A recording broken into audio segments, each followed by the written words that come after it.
بسم اللہ الرحمن الرحیم۔ السلام علیکم۔ حضرت عمر رضی اللہ عنہ کے دور خلافت میں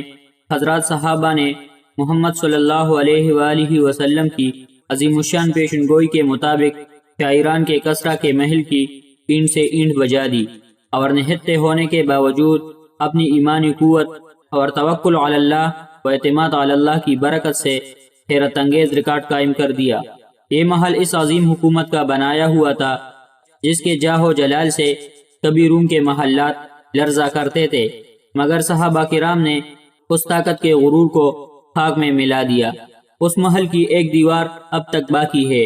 اور بوسیدگی اور فرسودگی کے باوجود شان و شوکت کی ایک تصویر نظر آتی ہے،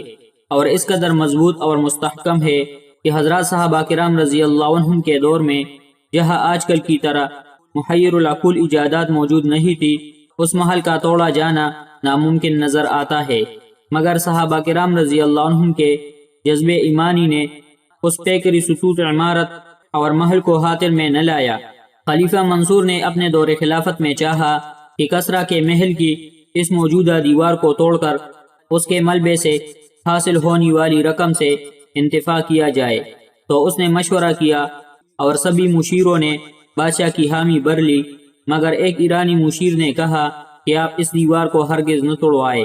کیونکہ بعد کے لوگ جب دیکھیں گے کہ صحابہ نے ظاہری ضعف و کمزوری کے باوجود اور اس ایوان کے بادشاہ کے جلال و جبروت کے باوجود اس کو مقہور و مغلوب کر دیا،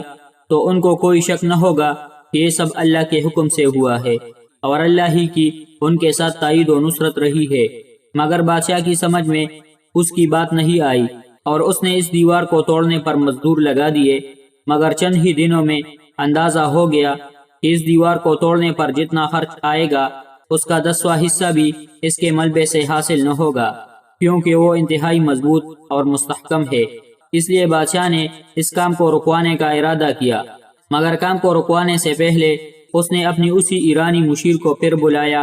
اور صورتحال کو رکھ کر مشورہ لیا، تو مشیر نے کہا کہ آپ اس کام کو ہرگز نہ رکوائے،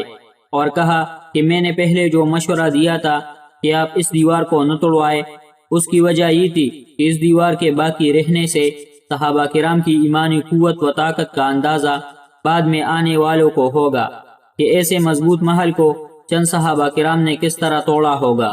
اور اب میں جو مشورہ دے رہا ہوں کہ آپ اس کام کو نہ رکوائے، وہ اس لیے کہ کام شروع کر کے رکوا دینے سے بعد میں آنے والے لوگ کہیں گے کہ ایرانیوں نے ایسا مضبوط محل بنایا تھا